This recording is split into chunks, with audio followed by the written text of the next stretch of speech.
Good morning and जय हिंद साथियों। तो आप लोगों का नेवी का एग्जाम डेट आ गया, काफी पहले आ गया, लेकिन बहुत सारी चीजें आपके मन में होंगी और यूट्यूब पे इससे रिलेटेड वीडियोस भी आपको मिल रहे हैं। कहीं बताया जा रहा है बहुत टफ पेपर होगा, बहुत मुश्किल होगा एग्जाम निकालना, पेपर का लेवल कैसा होगा, क्या पढ़ें कैसे पढ़ें, ये सारी चीजें आपको वीडियोज के फॉर्म में मिल रही है। और काफी क्वेरी आने लगेगी, सर आप भी बता दो एक अपने एक्सपीरियंस बेस पे। तो मैं आपके सामने 2-3 पॉइंट बात करने वाला हूं। जैसे सबसे पहले बात करूंगा कि सिलेक्शन लेना आसान होगा या मुश्किल, जो कि आपको पता है 5 दिन मुश्किल से बचा है, बहुत जल्दी इन्होंने पेपर करा दिया। कोई बात नहीं, पेपर हार्ड आएगा कि इजी, ये भी आपके मन में डाउट होगा कि हार्ड बनाएंगे कि इजी। और तीसरी बात कि आखिरी के 5 दिन में क्या स्ट्रेटेजी हम फॉलो करें एग्जाम की प्रिपरेशन को लेके।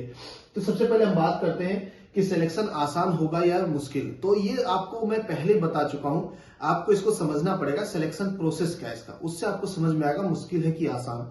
जो नेवी का सिलेक्शन प्रोसेस है, जिसका एग्जाम आपको मिल रहा है ना 8 से 11 जुलाई तक, ये आपका स्टेज 1 का एग्जाम है। स्टेज 1 सिर्फ क्वालिफाइंग है, यानी कि इसको सिर्फ क्वालिफाई करना है, यहाँ कोई रैंक नहीं बनेगा आपका।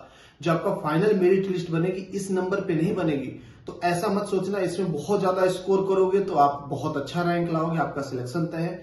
यहाँ पे जस्ट एक क्वालिफाइंग मार्क्स डिसाइड होगा हर स्टेट का इंडिविजुअल, आपको उसको क्रॉस करना। और जब क्वालिफाइंग की हम बात करते हैं तो आप अपने आप से भी सोच सकते हो 11-12 number is enough from each subject. एक सब्जेक्ट से अगर 11 नंबर भी आप कर रहे हो, 12 नंबर भी, तो आप क्वालिफाइंग हो, फिर आपको सेकेंड में मौका मिलेगा। ठीक है, तो इसको आप समझो कि बहुत आसान है, ये मुश्किल नहीं है, क्योंकि क्वालिफाइंग है, ये है ही नहीं सिलेक्शन वाला। तो आप ये मत सोचना कि इतने सारे बच्चे फॉर्म भर रहे हैं हमारा सिलेक्शन होगा कि नहीं, क्योंकि बस क्वालिफाइंग है। सेकेंड स्टेज नंबर बनाता है, वो आपका रैंक लाता है, वो आपका सिलेक्शन तय करता है। ठीक है, तो जवाब आपको मिल गया होगा कि सिलेक्शन लेना आसान है कि मुश्किल। तो बहुत आसान है, क्यों? क्योंकि ये जस्ट क्वालिफाइंग है, इस बात को अपने ध्यान में रखेंगे। और इससे रिलेटेड काफी कंफ्यूजन भी आप लोगों के मन में चल रहा है। मैं 1-2 वीडियो खुद देखा जिसको बताया जा रहा था कि ये सिलेक्शन है, ये सिलेक्शन नहीं क्वालिफाइंग है। ठीक है, दूसरी बात मैं बात से करूंगा कि पेपर हार्ड आएगा कि इजी। देखिए, हर बार की तरह नेवी ऑनलाइन ले रहा है, ऑनलाइन हार्ड होता है, इस चीज से मैं इग्नोर नहीं करूंगा। But hard paper, tough paper कौन डिसाइड करता है? वो लास्ट के 5-6 क्वेश्चन ही करते।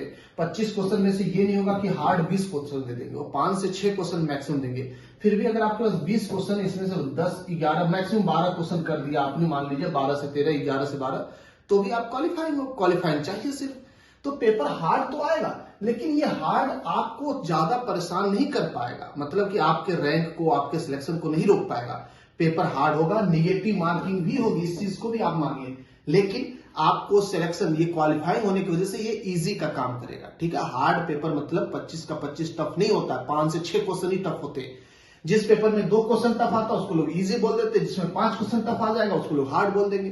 तो 5 वैसे भी आपको कौन सा करना, 20+, आप 12+ करोगे तो भी सेफ हो, क्योंकि आपके पास टाइम नहीं बचा ना। और सभी बच्चों के लिए सेम डेट है, ऐसा तो नहीं कि आपके लिए अलग से बना है।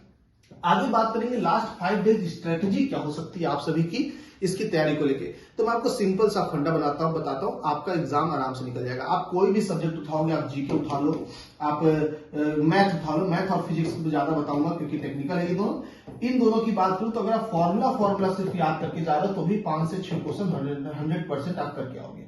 दूसरा चीज, अगर आप 25 चैप्टर में से 12-15 भी पढ़ के जा रहे तो भी आपका सिलेक्शन तय है, बस और कुछ क्वेश्चन एक्स्ट्रा आपको लगाना होगा। ठीक है, तो ये बहुत मुश्किल नहीं है। आपको क्या करना होगा, फोकस जो टेक्निकल, जो फॉर्मूला वाले सब्जेक्ट है, इन पे फॉर्मूला पे फोकस करिए। और इन पे ना वो मंथली मैगजीन होता है, मंथली मैगजीन पढ़िएगा करेंट अफेयर की, और साथ ही साथ जीके की जो स्टैटिक जीके आपके होते हैं वो पढ़ लीजिएगा। ओके, जनरल साइंस के लिए जो नॉर्मल एग्जाम से पूछते हैं उनका पीडीएफ मिल जाएगा, तो आपको मुश्किल से 8-10 पीडीएफ होता है, पूरा उसमें कवर हो जाता है। ठीक है, अब मैं आपको बता देता हूं ओवरऑल आपको क्या करना होगा। कम से कम 10 मॉक टेस्ट लगा लीजिए, काम खत्म होगा। ठीक है, कम से कम 10 मॉक टेस्ट लगा लीजिए, सिलेक्शन तय है।